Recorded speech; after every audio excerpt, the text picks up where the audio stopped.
The political rhetoric in the United States is loud and clear: decouple from China. Bring manufacturing back home. Reduce dependence on the Asian giant. It's a message that resonates with many. It taps into anxieties about job losses and national security. But the reality of the US-China economic relationship is far more complex. Decoupling, while politically appealing, is practically impossible in today's interconnected world.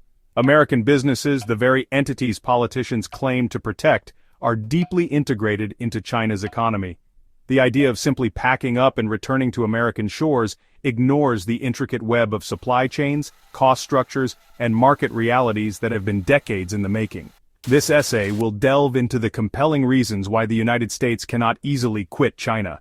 It will expose the flaws in the decoupling argument and highlight the multifaceted nature of China's rise as a technological and economic powerhouse.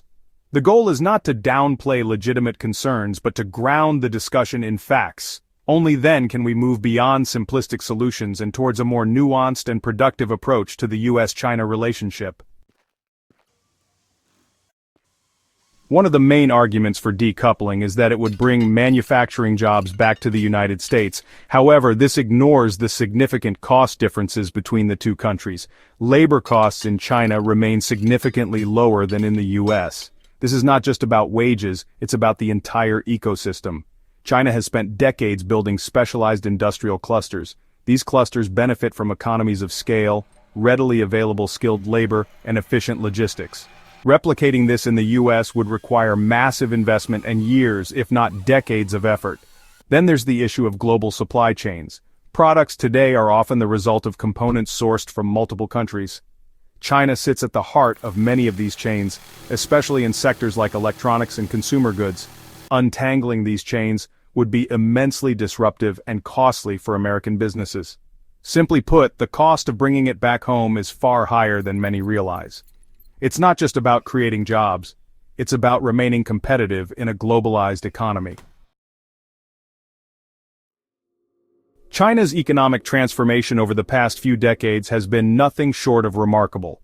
It has moved from being the world's low-cost workshop to a global leader in innovation and technology. This shift has been fueled by massive investments in education, infrastructure, and research and development. China is now a major player in fields like artificial intelligence, robotics, and renewable energy. It's home to some of the world's largest tech companies, and its consumers are driving global trends in areas like e-commerce and mobile payments. This evolution has profound implications for the US. China is no longer a source of cheap goods, it's a competitor in the industries of the future. Decoupling from China would mean isolating the US from a vital center of innovation and growth. Despite the political rhetoric about decoupling, the reality is that US-China trade has continued to grow. American companies rely on Chinese manufacturing, and Chinese consumers are a major market for American goods and services. The two economies are deeply intertwined, and any attempt to separate them would be incredibly painful for both sides. This interdependence is evident in the data. Despite tariffs and trade tensions, bilateral trade between the US and China remains at historically high levels. The reality is that decoupling is not a viable option. The economic costs are too high, and the potential benefits are uncertain at best. Instead, the US needs to find a way to manage its relationship with China in a way that protects its interests, while acknowledging the realities of a globalized economy. Section 5. Why American business can't quit China. For American businesses, China is not just a manufacturing hub. It's a vital part of their global strategy. There are several reasons for this. First, China offers access to a vast and increasingly affluent consumer market.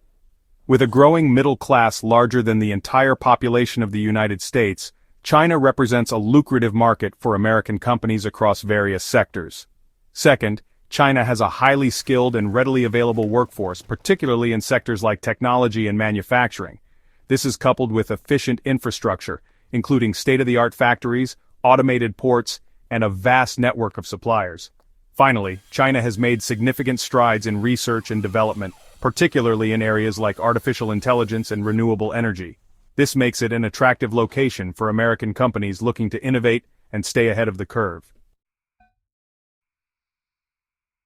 Section 6. The Tech Dragons Roar: Innovation in the East. China's technological prowess is no longer a matter of speculation, it's a reality. The country has made remarkable progress in fields like artificial intelligence, robotics, and quantum computing. Chinese tech giants are now global leaders in areas like e-commerce, mobile payments, and social media. The country's investments in research and development are paying off, as evidenced by its growing number of patents and scientific publications. This technological rise has significant implications for the United States. China is no longer a follower, it's a competitor in the industries of the future. Decoupling from China in the name of technological independence would mean isolating the United States from a key center of innovation. Section 7. The Green Giant, China's Energy Dominance. China is not just a leader in technology, it's also dominating the global clean energy market. The country is the world's largest producer of solar panels, wind turbines, and electric vehicles. It controls a significant portion of the global supply chain for these technologies, including crucial raw materials like rare earth minerals. This dominance is the result of a deliberate, long-term strategy. China has invested heavily in renewable energy research and development, and has implemented policies to support the growth of its domestic clean energy industry. The United States, meanwhile, has been slow to act, and as a result, it has fallen behind in this critical sector. Decoupling from China in this context would mean further isolating the United States from the global clean energy revolution. Section 8. Case Studies, Ford, Apple, and the China Reality. The challenges of decoupling from China are perhaps best illustrated by looking at real-world examples. Take Ford Motor Company. The American automaker is betting big on electric vehicles, but it relies heavily on Chinese companies for batteries, a key component in EVs. Ford's situation highlights the deep integration of Chinese companies into global supply chains, even in strategically important sectors. Then there's Apple, arguably the most iconic American tech company. Apple relies on China for a significant portion of its manufacturing. The company benefits from China's skilled workforce, efficient infrastructure, and vast network of suppliers. Apple's dependence on China is a testament to the country's manufacturing prowess and the difficulty of replicating that elsewhere. These examples demonstrate that decoupling is not a simple matter of finding new suppliers. It would require a fundamental restructuring of global supply chains, something that would be incredibly costly and disruptive.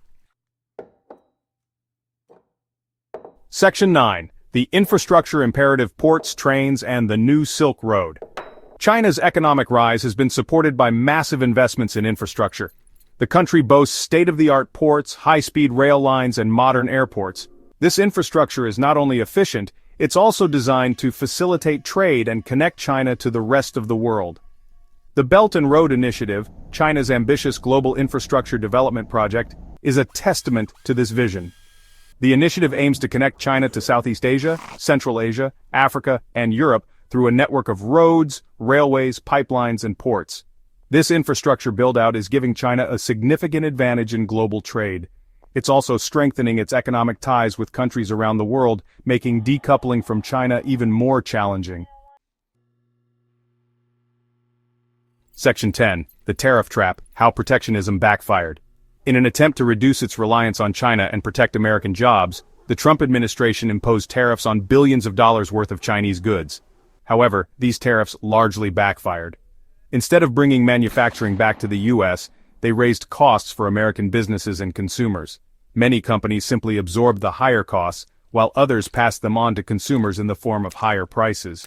The tariffs also prompted some companies to shift their sourcing from China to other countries, but this often meant higher costs and logistical challenges. Ultimately, the tariffs failed to achieve their intended goals. They did not bring back manufacturing jobs, nor did they reduce the U.S. trade deficit with China. Section 11. A Cautionary Tale, The Loss of American Solar Power. The U.S. experience in the solar energy sector serves as a cautionary tale about the risks of protectionism and the challenges of competing with China. In the early 2000s, the U.S. was a leader in solar panel manufacturing. However, Chinese companies, supported by government subsidies and other favorable policies, rapidly scaled up production and drove down costs. As a result, the U.S. solar manufacturing industry largely collapsed, and China now dominates the global market for solar panels. This case study demonstrates the importance of government support and strategic planning in fostering the growth of key industries. It also highlights the dangers of assuming that protectionist measures will be enough to shield domestic industries from foreign competition. Section 12. Beyond decoupling collaboration in a multipolar world. The idea of decoupling from China may be politically appealing, but it's a simplistic solution to a complex problem. The US and China are deeply intertwined economically, and any attempt to separate them would be incredibly costly and disruptive. Instead of pursuing decoupling, the US needs to adopt a more nuanced and pragmatic approach to its relationship with China. This means acknowledging China's economic and technological rise while also protecting American interests. It means engaging in tough but fair competition while also seeking areas of cooperation. The US needs to focus on strengthening its own economy, investing in education and infrastructure, and promoting innovation. It also needs to work with allies to address legitimate concerns about China's trade practices and human rights record. The world is becoming increasingly multipolar, and the US cannot afford to isolate itself from a key player like China. The future of the global economy depends on finding ways to manage the complex interdependence between these two economic giants.